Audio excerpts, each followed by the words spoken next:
السلام عليكم ورحمة الله. الله أكبر الله أكبر الله أكبر الله أكبر. أشهد أن لا إله إلا الله أشهد أن لا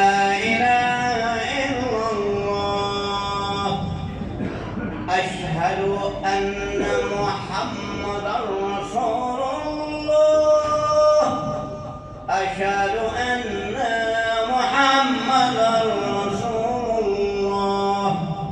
حي على الصلاة. لا حول. حي على الصلاة.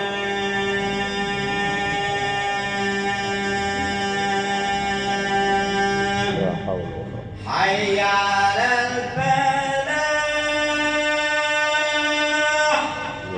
حي على الفلاح.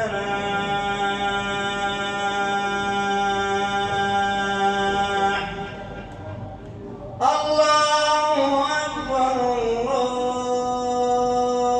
الله أكبر. لا إله إلا الله.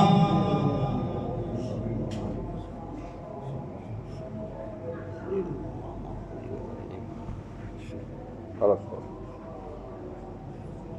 الحمد لله رب العالمين، نحمده ونستعينه ونستغفره ونستهديه، ونعوذ بالله تعالى من شرور أنفسنا وسيئات أعمالنا.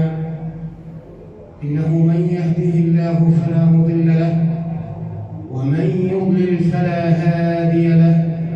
وأشهد أن لا إله إلا الله وحده لا شريك له، وأشهد أن محمدًا عبده ورسوله. يا أيها الذين آمنوا اتقوا الله حق تقاته ولا تموتن إلا وأنتم مسلمون.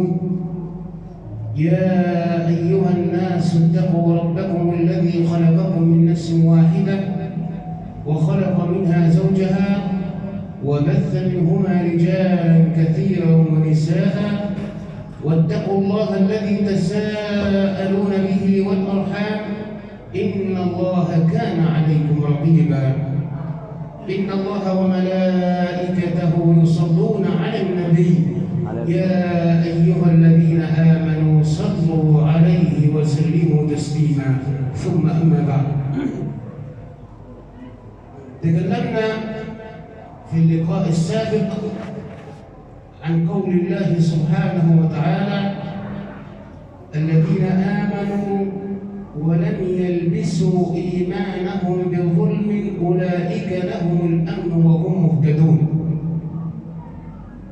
وقلنا مهما كان الإنسان في رغد من العيش وعنده جاه وسلطان ويملك كثيرا وكثيرا من أمور الدنيا، وليس عنده إيمان فليس له أمان. ومهما بلغ فقر الإنسان ولكن قلبه مطمئن بالإيمان فله أمان في الدنيا والآخرة. لذلك لما جاءت رسل أمراء العالم كلها لعمر بن الخطاب رضي الله عنه وارضاه، كانت تلك الرسل لأقوى قوة في العالم تسأل عن قصر أمير المؤمنين أو قصر الملك، فقالوا ليس عندنا ملك. فقال: ومن حاكمكم؟ قالوا: أمير المؤمنين. قالوا: وأين قصر أمير المؤمنين؟ قالوا: ليس له قصر. وأين يسكن؟ قالوا: يسكن في بيت ضعيف هش. أين هو البيت؟ قالوا: إنه ليس البيت، ولكن إن أردتم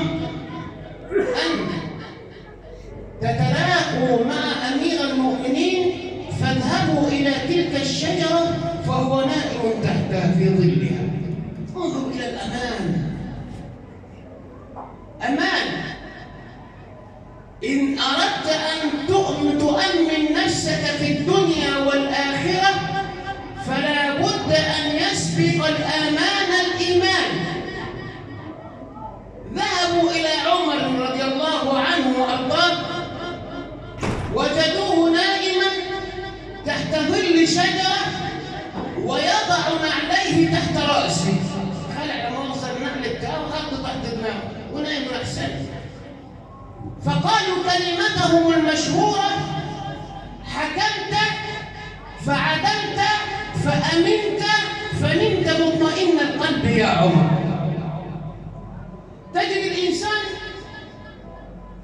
يقوم بأن يجعل له حراسة.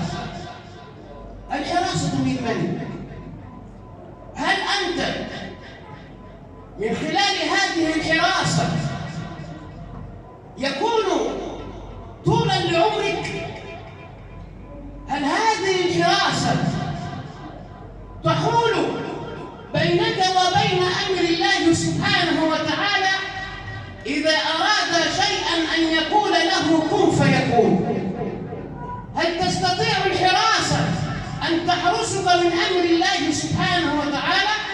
ولكن الحراسة يريد بها أن يطمئن وأن يكون في أمان، ولن يكون في أمان ما دام القلب منشغل بغير الله سبحانه وتعالى فالخوف حوله. انظر إلى من ملك الدنيا بأسرها، تجد أنه في لحظة من اللحظات مهما بلغت ثروته وبلغ نفوذه وبلغ جاهه وسلطانه إلا أنه يفتكر في لحظة من اللحظات ويأتيه ضيق في القلب وخوف من كل شيء حوله. انتبه لنفسك، ما الذي تخاف منه؟ قلبه غير مطمئن بالإيمان فلا بد أن يخاف من كل شيء. لذلك الله سبحانه وتعالى أراد أن يجعل قاعدة لا يستطيع أحد أن يخرج عنها لمن أراد الأمان في هذه الدنيا وفي الآخرة. فقال سبحانه وتعالى: الذين آمنوا وتطمئن قلوبهم بذكر الله، ألا بذكر الله تطمئن القلوب. هكذا يكون العمل مع الله سبحانه وتعالى، لأن الدنيا لم تترك سدى ولم يخلقها الله سبحانه وتعالى عبثا، وهو القائل: أفحسبتم أنما خلقناكم عبثا وأنكم إلينا لا ترجعون. اعلم أن كل أمور الدنيا لا تسير إلا بأمر الله سبحانه وتعالى، من فقر وغنى، من حياة وموت، من فرح وسرور وحزن، لا يسير أي شيء إلا بأمر الله سبحانه وتعالى. فالجأ إلى الله عز وجل تكون مسرورا في الدنيا والآخرة. قاعدة لا يستطيع أحد أن يتخلى عنها أو أن يتفلت منها، لأنه قاموس وضعه الله سبحانه وتعالى من نواميس الكون. نواميس الكون هي التي لا يستطيع البشر أن يغيروها، هي التي لا تكون إلا بيد الله سبحانه وتعالى. نواميس الكون الأمور الثابتة التي وضعها الله سبحانه وتعالى لعباده ثم تركهم. هذه هي الأمور. لذلك بعد ما سمعنا الصلاة على رسول الله صلى الله عليه وسلم جعل الله سبحانه وتعالى في الآخرة، وعدنا الله وإياكم جنات النعيم، أنه قبل أن يدخل الإنسان الجنة أو النار لا بد أن يمر على الصراط. ولما وصف العلماء ما هو الصراط قالوا هو طريق على متن جهنم، فوق جهنم كده والعياذ بالله. وصفوه بأنه أدق من الشعرة وأحد من السيف. أدق من الشعرة أي أنه لا يستطيع أن يرى بالعين إن كان بعيداً عن النظر مسافة بسيطة، يعني ما تقدرش تشوفه كده، ده زي الشعراية كده لو بعيد عنك بتاع متر ما تشوفهاش. وأحد من السيف أي أنه من وضع قدمه عليه، شوف بقى الدقة وشدة الحدة، من وضع قدمه عليه أتى بها نصفين. من يستطيع أن يمر على هذا الصراط؟ الذي يستطيع أن يمر على هذا الصراط من مر على صراط الدنيا، ففي الدنيا صراط وفي الآخرة صراط. من مر على صراط الدنيا بأمان مر على صراط الآخرة بأمان. فصراط الدنيا قال فيها الله سبحانه وتعالى: وأن هذا صراطي مستقيما فاتبعوه ولا تتبعوا السبل فتفرق بكم عن سبيله ذلكم وصاكم به لعلكم تتقون.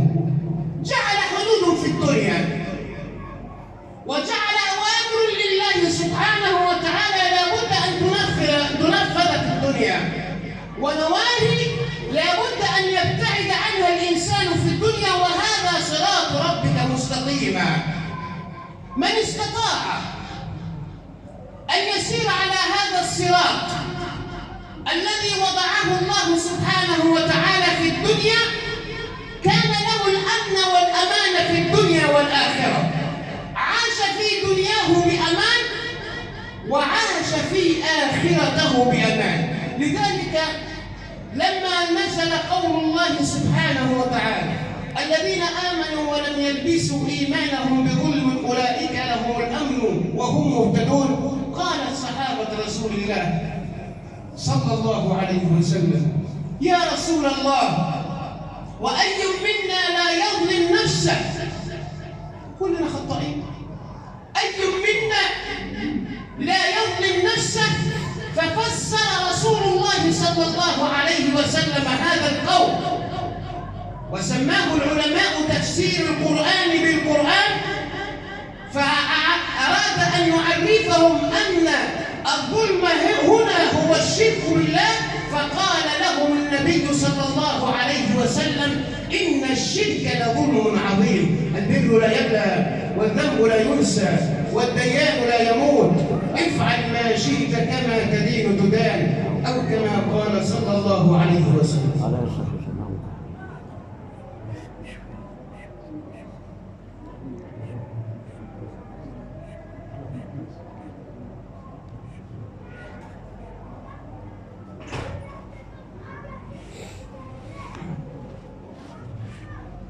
الحمد لله وحده، والصلاة والسلام على من لا نبي بعده، وأشهد أن لا إله إلا الله وحده لا شريك له، وأشهد أن محمدًا عبده ورسوله وصفيه من خلقه وحبيبه. اللهم إنا نشهد أنه قد بلغ الرسالة وأدى الأمانة ونصح الأمة وكشف الله تعالى به الغمة، فتركنا على المحجة البيضاء ليلها كنهارها لا يزيغ عنها إلا هالك. فصلوات ربي وسلامه عليك يا حبيبي يا رسول الله. ثم أما بعد، المعاملة لا تكون إلا مع الله سبحانه وتعالى، والشيء الذي يفتقر إليه الجميع أو الكثير منا هو الكبر. الكل ينظر إلى أن التسامح من الإنسان، ولكن التسامح والعفو إن كان ابتغاء مرضات الله سبحانه وتعالى فيجازي به الإنسان من الله سبحانه وتعالى بمغفرة ورضوان. ولكن النفس البشرية دائما وأبدا تريد أن تتكبر، تريد أن تكون لها السلطة، تريد أن تكون لها أمور تدخل الإنسان النار والعياذ بالله، حتى أن الله سبحانه وتعالى يقول: أليس في جهنم مثوى للمتكبرين؟ يا من تتكبر وتجعل نفسك فوق خلق الله سبحانه وتعالى، ألم تعلم أن الله عز وجل هو الكبير وهو المتكبر؟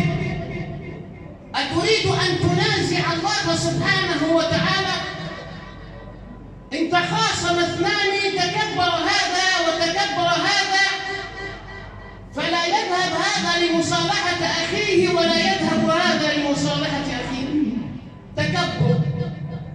تخاصم اثنان أخوة، اثنين أخوات اتخاصموا ودار بينهما شجار، حتى أنهما أرادوا أن يتحاكموا فيما بينهم. نعمل قاعدة كده ونشوف مين اللي غلطان ومين اللي عليه الحد ومين ومين ومين، زي ما احنا بنعمل بقى هنقعد في ميعاد ونقعد في مشاكل. لو أن أحد منهم وقف أمام أخيه يبتغي مرضاة الله سبحانه وتعالى فيتقدم إليه بالأعذار، لصارت الأمور على ما يرضي الله سبحانه وتعالى، لأنه يريد بها وجه الله. فلما أقيمت الزرائع بينهم وتدخل أصحاب الفتن وجعل النيران تسير بينهم، إلا أن الأخ الأكبر تنبه إلى هذا الأمر وعلم أن الفتنة تحول بينهم وتدور بينهم، وأن الذين لا يريدون الصلح بين الناس قاموا بزرع الضغينة بينهم. فجاء في المجلس الذي حدد للقاء بينهم وقال لمن سيكون حاكما بينهم: أنا لي طلب. استأذن وقال: أنا لي طلب قبل أن أتكلم عن حقي وحقه. فقال له: اطلب. ماذا يطلب الرجل الكبير من أخيه الصغير بعد ما سمعنا الصلاة على رسول الله؟ قال: أقسمت قسما لا أريد أن أحنث فيه، وأريد أمام الجميع أن أبر قسمي. أنا هنفتح الفن ولازم أنفذه في الأول قبل ما نقعد في القعدة. قال: وما هو قسمك وما الذي تريده؟ قال: أن أقبل قدم أخي. أنا عايز أحب على رجله هو في الأول وبعد كده نتكلم. قام الصغير وقال: كيف يقبل أخي الكبير قدمي؟ قال: أقسمت قسما بالله لأقبلن قدمك أمام الناس وبعدها نفعل ما نفعل. أنا خلاص حلفت، يا كده يا مش هنقعد مع بعضين. حاول الصغير أن يأتي إلى أخيه الكبير ويقبل قدمه قبل أن يقبل الكبير. أقسم وقال: إن لم أقبل قدمك أمام الناس فقد وقعت في قسمي، فبر قسمي قبل أن نتكلم في أي شيء. قام الاثنان وتعانقا وبكي أمام الناس وقالوا قد وقع الشيطان بيننا ما وقع، وها نحن أخوة متحابين لا نريد من أحد أن يحكم بيننا. تواضع. من خلال هذا التواضع هانت عليهم كل شيء، وزالت عنهم كل الضغوط، وزال عنهم كيد الشيطان. فمن أراد أن يأمن في الدنيا والآخرة فلا بد أن يطبق أوامر الله سبحانه وتعالى، وأن لا يتكبر على خلق الله عز وجل. رأى رسول الله صلى الله عليه وسلم رجلا يضرب عبدا له بالصوت، معدي كده وشافه ما يجلد واحد من العبيد، فسمع هذا الرجل رسول الله صلى الله عليه وسلم من خلفه يقول له: إن الله عز وجل أقوى منك فيما تفعله. الله سبحانه وتعالى أقوى منك فيما تفعله بهذا العبد. فنظر الرجل خلفه فوجده رسول الله صلى الله عليه وسلم، فقال للعبد: أنت حر لوجه الله سبحانه وتعالى. فقال له النبي صلى الله عليه وسلم: لو لم تفعل هذا لكنت من الخالدين في جهنم. نسأل الله العلي العظيم أن يطهر قلوبنا من النفاق يا رب العالمين. اللهم تقبل منا صالح الأعمال يا رب العالمين، تجاوز عن سيئاتنا يا رب العالمين. اللهم إننا في هذا المكان وفي هذا الزمان نطلب منك وأنت الحنان المنان أن تتجاوز عن سيئاتنا يا رب العالمين. اللهم اغفر لنا ذنوبنا وإسرافنا في أمرنا، وثبت أقدامنا وانصرنا على القوم الكافرين. اللهم اقسم لنا من خشيتك ما تحول به بيننا وبين معصيتك، ومن طاعتك ما تقربنا به جنتك، ومن اليقين ما تهون به علينا مصائب الدنيا. متعنا بأسماعنا وأبصارنا وقوتنا ما أحييتنا، اجعله الوارث منا، اجعل ثأرنا على من ظلمنا، ولا تجعل مصيبتنا في ديننا، ولا تجعل الدنيا أكبر همنا ولا مبلغ علمنا ولا إلى النار مصيرنا يا رب العالمين. عباد الله، اذكروا الله يذكركم، واستغفروه يغفر لكم، واسألوه من فضله العظيم يجبكم، وأقيموا الصلاة.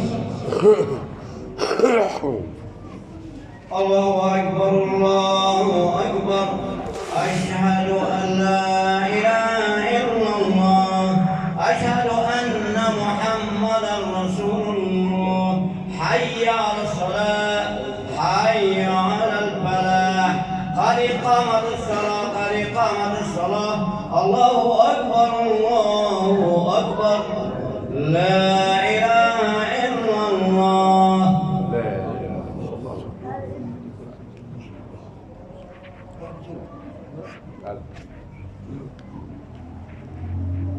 استقيموا يرحمكم الله. الله أكبر.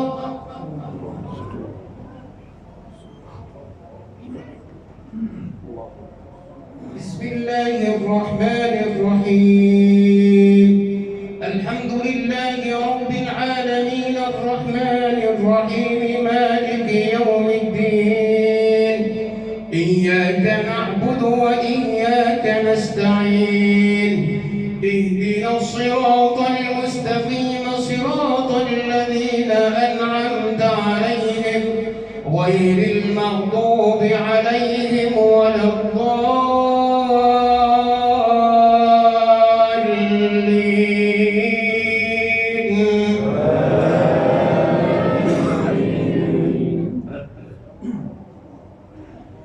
لا يكلف الله نفسا إلا وسعها، لها ما كسبت وعليها ما اكتسبت. ربنا لا تؤاخذنا إن نسينا أو أخطأنا. ربنا ولا تحمل علينا إصرا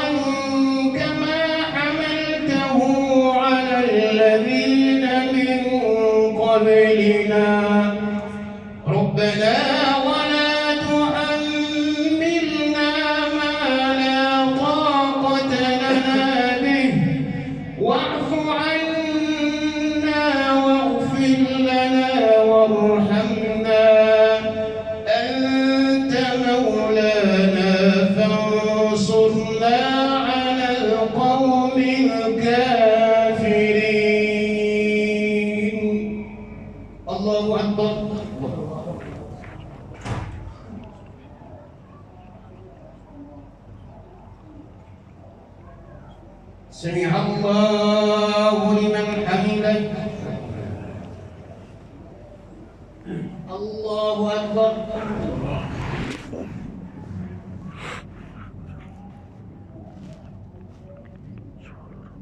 الله أكبر. الله أكبر.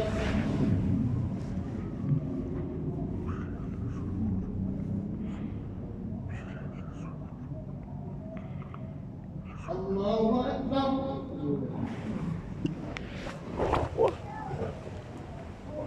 بسم الله الرحمن الرحيم.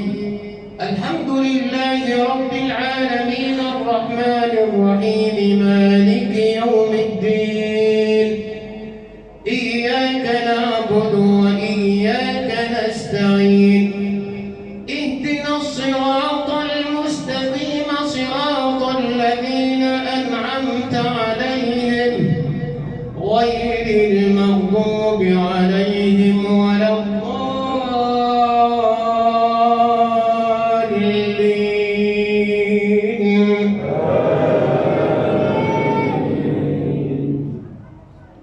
بسم الله الرحمن الرحيم. إذا جاء نصر الله والفتح ورأيت الناس يدخلون في دين الله أفواجا فسبح بحمد ربك واستغفره إنه كان توابا. الله أكبر.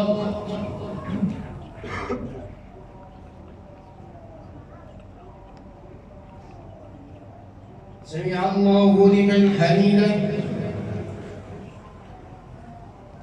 الله أكبر. الله.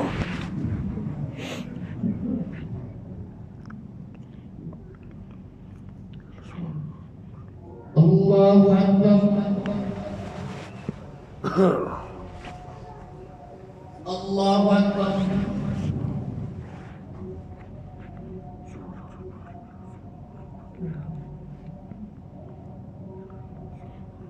الله أكبر.